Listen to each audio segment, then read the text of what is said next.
दोस्तों,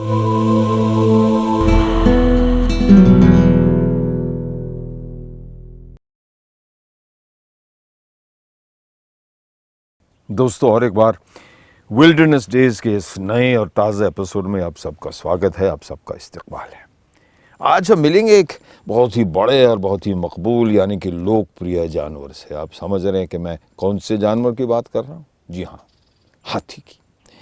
जब घने जंगल में हाथियों का झुंड दिखाई देता है तो बहुत ही मज़ा आता है, लेकिन अफसोस की बात है कि आजकल हाथियों के वजूद पर ही सवालिया निशान लग गया है, और इसकी वजह और कोई नहीं, हम ही इंसान हैं। अगर आप किसी से भी पूछेंगे कि भारत में किस जानवर को सबसे ज्यादा खतरा है, तो 10 में से 9 जवाब में टाइगर का नाम आएगा। और इसमें सच्चाई भी है। टाइगर पर मीडिया का फोकस गलत नहीं था, और इसी फोकस की वजह से जो प्रयास हुए, उन्हीं का नतीजा है कि देश में टाइगर की स्थिति बेहतर हुई है और ये शानदार जानवर भारत के जंगलों में राज कर रहा है। लेकिन हम एक और अद्भुत जानवर को नजरअंदाज करते हैं। टाइगर की तरह वो भी एक विशालकाय, शानदार और राजसी जानवर है। उसका अस्तित्व भी खतरे में है, हालांकि वो खतरा अलग तरह का है। हम यहां पर बात कर रहे हैं हाथी की। टाइगर के अस्तित्व पर खतरे की वजह अवैध शिकार है। अंतरराष्ट्रीय बाजार में टाइगर की खाल की कीमत काफी ज्यादा है, इसलिए ये शानदार जानवर लोगों की लालच की वजह से मारा जाता है। लेकिन हाथियों के अस्तित्व पर भी सवालिया निशान है, और ये सिर्फ शिकारियों की वजह से नहीं है। टाइगर एक स्थान पर टिकने वाला जानवर है और अपने इलाके पर बाकायदा हक जमा कर रहता है। वहीं दूसरी तरफ हाथी एक स्थान पर ज्यादा समय तक नहीं रुकता। वो लगातार चलता रहता है। पानी और हरियाली के तलाश में वो सैकड़ों किलोमीटर का सफर करता है, इसलिए उसे प्रवासी जानवर माना जाता है।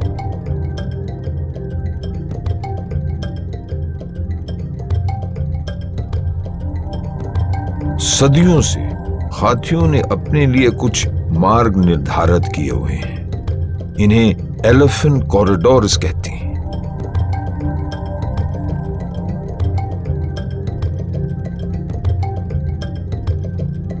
हिंदुस्तान के कई हिस्सों में ये मार्ग या तो बंद हो गए या फिर अलग थलग हो गए हैं, और इसके कई कारण हैं। नए शहरों का बनना, पेड़ों की अवैध कटाई और जंगल मार्गों में गुजर रहे यातायात में कई गुना वृद्धि होना है।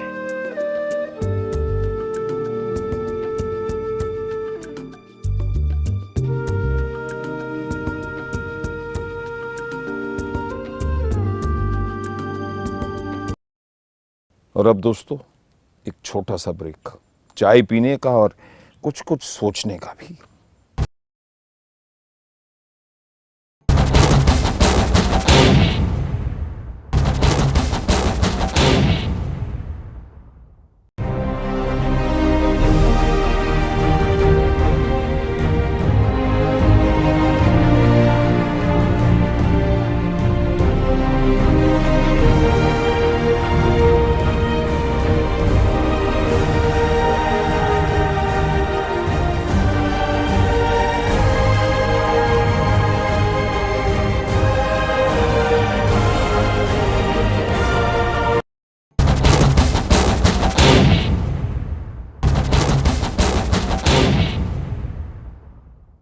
इन अलग थलग होते हुए एलिफेंट कॉरिडोर्स की समस्या को समझने के लिए हमारी टीम ने उत्तराखंड के कुछ खास हिस्सों में जायजा लिया। उन लोगों से भी बात की जो हाथियों के हमलों के शिकार हुए हैं, और उन लोगों से भी जो एक लंबे अरसे से बहुत ही गंभीरता के साथ इस मसले पर रिसर्च कर रहे हैं। कई हजारों साल से हाथियों का समूह कॉर्बेट जंगल से राजाजी जंगल आते जाते थे। राजाजी जंगल कॉर्बेट के पास ही बना है। ये उनका परंपरागत मार्ग रहा है। लेकिन अब उत्तराखंड के सुंदर पहाड़ी राज्य में ये सारे मार्ग कई जगह से खराब हो गए हैं। आपको कॉर्बेट कोटद्वार राजाजी के रास्ते में ये चेतावनियां तो दिखेंगी। ये चेतावनियां ये बताती हैं कि इस रास्ते में पहले चलने का अधिकार हाथियों का है, लेकिन साथ ही ये इस बात का भी इशारा करती हैं कि स्थिति बद से बदतर होती जा रही है। हमने इस मुद्दे पर राजाजी नेशनल पार्क के क्षेत्र निर्देशक यानी कि field director Shri S Rasaili से बात की और स्थिति की गंभीरता को बताने के लिए श्री रसाइली ने खुलकर बात की। Between Rajaji and Corbett, what you will find is the elephant habitat in this area has been confined to a very narrow strip of land at the foothills of Sivaliks and the outer Himalayas. It's a very narrow strip of land, and elephants don't have anywhere else to go, but they have to travel in between this narrow strip only while going from one forest to the other. And what has over the years, due to development like villages expanding or construction of road or railway line or national highways, this your corridor has been fragmented.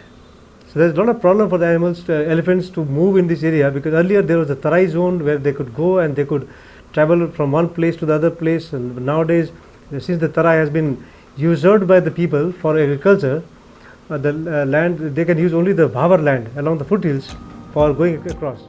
इस स्थिति को समझने के लिए हम लोग उत्तराखंड में हाथी के महत्वपूर्ण मार्ग पर घूमे।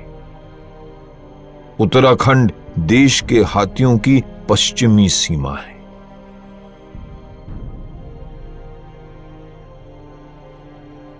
कॉर्बेट कोटद्वार का खूबसूरत रास्ता वो पहला मार्ग है जो हाथी अपने लंबे सफर के लिए इस्तेमाल करते हैं।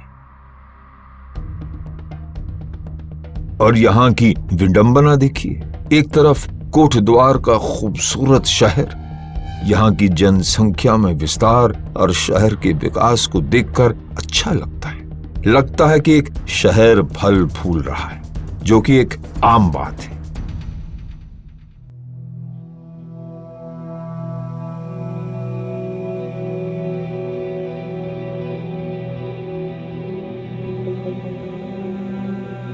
शहर की सीमा से बाहर निकलते ही जंगल का नजारा दिखता है।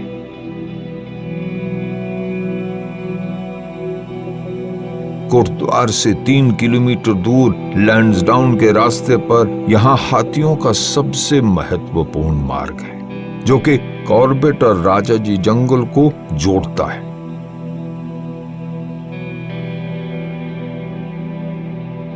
जो पहले खुला जंगल हुआ करता था, अब ये कॉरिडोर मात्र 1 किलोमीटर का रह गया है।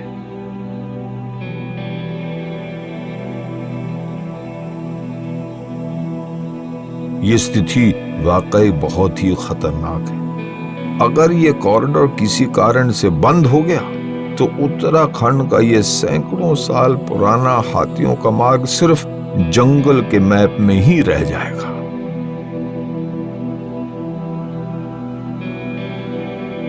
इसलिए 1 किलोमीटर का ये कॉरिडोर बहुत मायने रखता है, क्योंकि उत्तराखंड में हाथियों का भविष्य इसी कॉरिडोर पर निर्भर करता है। भारतीय हाथियों पर अध्ययन करने वाले विवेक मेनन हिंदुस्तान की एक विशेषज्ञ है। वो अभी भी उम्मीद करते हैं कि उत्तराखंड में हाथियों को बचाया जा सकता है, लेकिन साथ ही वो ये भी मानते हैं कि खतरा बढ़ता जा रहा है। First define an elephant. Because if you want to define an elephant corridor, you have to first know what an elephant is.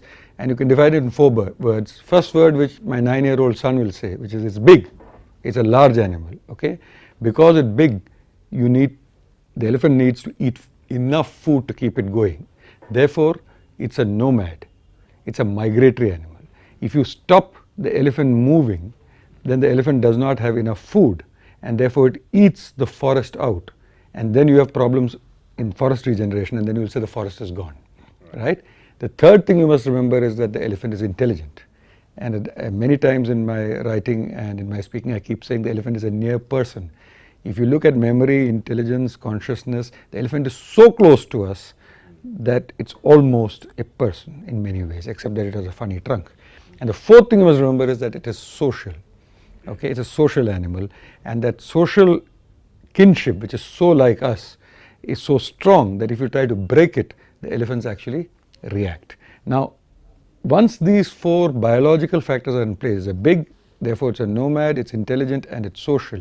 You understand an elephant, then you will realize that if it has to be a nomad, it has to move from one forest to another for food, then it needs paths to migrate. Now you can define elephant corridor as those paths, those narrow strips of land that connect that habitat from which the elephant needs to move from one to the other to survive. एक बार हाथियों का समूह कोटद्वार जंगल के इलाके से निकलकर कूच गधेरा के corridor पहुंचता है तो जिंदगी उनके लिए आसान नहीं होती। हालांकि अगर वो राजा जी जंगल पहुंच भी जाते हैं तो भी नई समस्याएं उनका इंतजार करती हैं।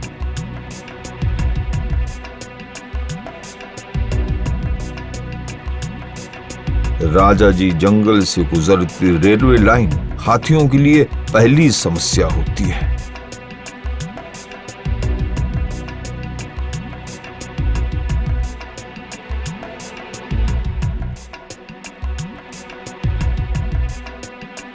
और हरिद्वार और ऋषिकेश के बीच में चलने वाला ये राजमार्ग भी तो है। ये राजमार्ग राजा जी जंगल को दो हिस्से में बांटता है। इस तरह के नोटिस यहां पर सफर करने वाले वाहन चालकों को आगाह करते हैं कि हाथी रास्ता पार कर सकते हैं, सावधान रहें। लेकिन साथ ही एक सच्चाई ये भी है कि इस राजमार्ग पर करीब 31,000 वाहन रोज हरिद्वार और ऋषिकेश के बीच तेजी से आते जाते हैं।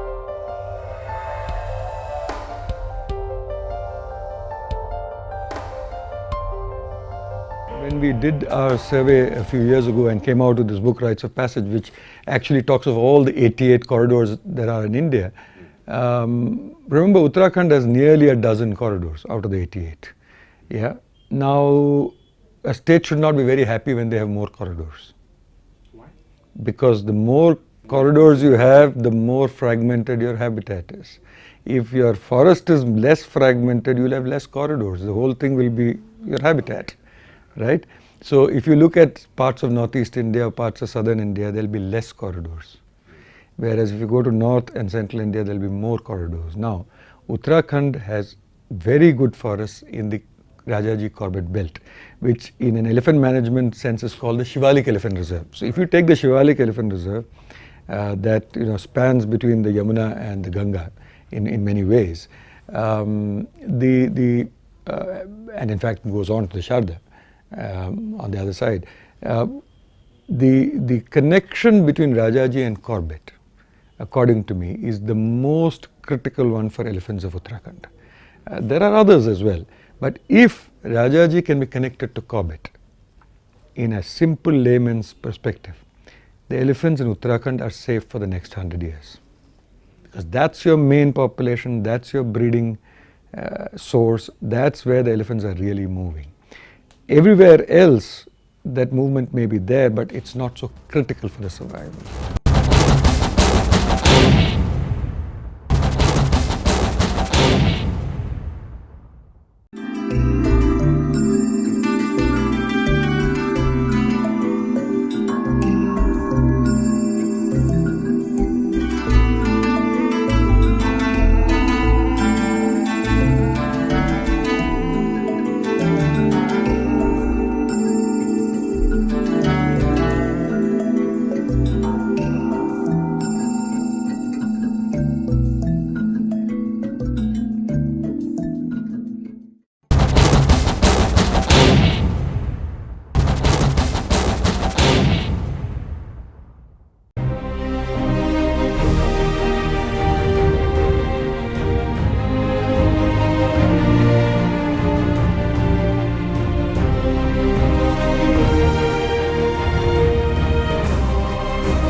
ये सड़क वही है जो कि सदियों से हाथियों के कॉरिडोर का हिस्सा है और इस पर हाथियों को पार करने का पहला अधिकार है।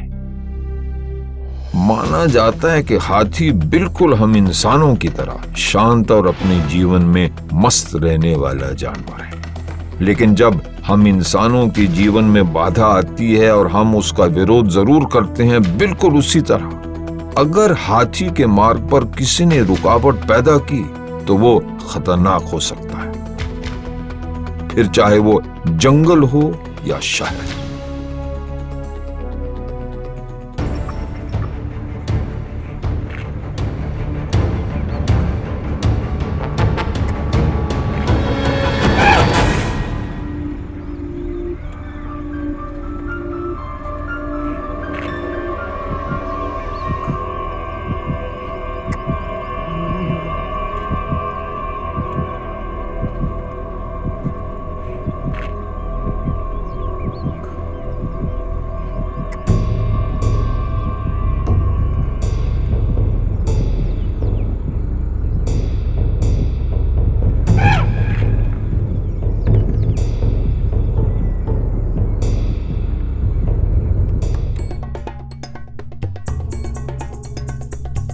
अपने पहले एपिसोड में हमने दिखाया था कि ऋषिकेश के पास एक शांत हाथी कैसे हत्यारा बन गया था। उस हाथी ने 9 लोगों को मौत के घाट उतार दिया था।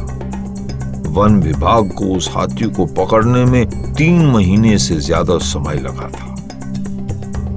वो घटना बताती है कि शांतिपूर्ण हाथी अगर गुस्से में आ जाए तो क्या कर सकता है और कितना खतरनाक हो सकता है।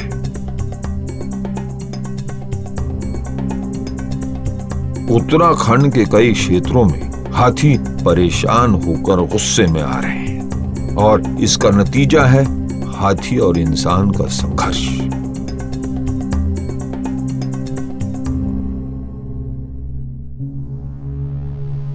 जिम कॉर्बेट जंगल के पास एक छोटा सा गांव है सेमल खालिया।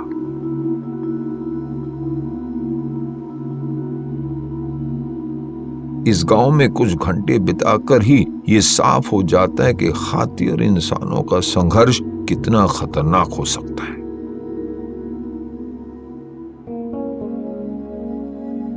श्री रसैली ने बताया कि जैसे जैसे सदियों पुराने हाथियों के मार्ग में अतिक्रमण के चलते रुकावट पैदा हो रही है, वैसे वैसे हाथी अपने लिए नए रास्ते और इलाके तलाशने में लग जाती हैं।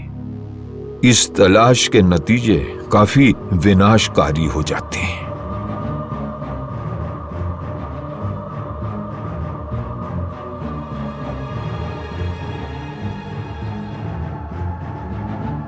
सेमल खलिया के निवासियों की चिंता समझ आ रही है, लेकिन साथ ही हाथियों की समस्या भी उतनी ही गंभीर है।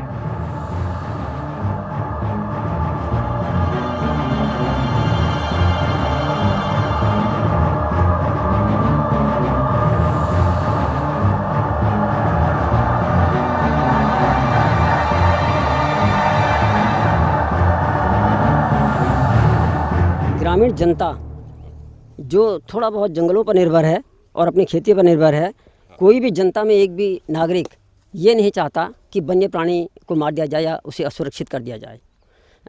आपके सामने सबूत हैं। सरकार जो हमसे अपेक्षा करती है उसके सबूत हैं। सबूत ये हैं, आपने भी, अन्य को छोड़िए, आप हमारे सामने हैं, आपने भी बहुत समय से ये नहीं सुना होगा कि इस क्षेत्र में हंटिंग हो रही है या शिकारी पकड़े जा रहे हैं या आए दिन ये शिकार हुए हैं। तो क्या आप इसको जनता का सहयोग नहीं मानेंगे? सीटीआर क्षेत्र से लगे हुए समस्त गाँव को पक्की दीवार से, 4 दीवारी से, पक्की दीवार से उनके आवागमन को आबादी क्षेत्र से रोक दिया जाए तो स्वतंत्र रूप में हाथी अपना विचरण करेगा, अन्य वन्य प्राणी विचरण करेंगे। दीवार से बाहर ऊपर जंगल एरिया में रहे। ये क्षेत्र लगभग 10-12 किलोमीटर, 15 किलोमीटर है। एक 15 किलोमीटर की दीवार देना, चीन इतनी लंबी दीवार बना सकता है, समुद्र के ऊपर पुल बन सकते हैं, तो ये गाँव वासियों के लिए, इतना वन क्षेत्र को सुरक्षित करने के लिए, वन्य प्राणी को सुरक्षित करने के लिए क्या 10-15 किलोमीटर एक अच्छी दीवार नहीं बनाई जा सकती? जब तक इस मामले का समाधान नहीं मिलता, तब तक इस खूबसूरत पहाड़ी राज्य में हाथियों के अस्तित्व पर खतरा बना रहेगा।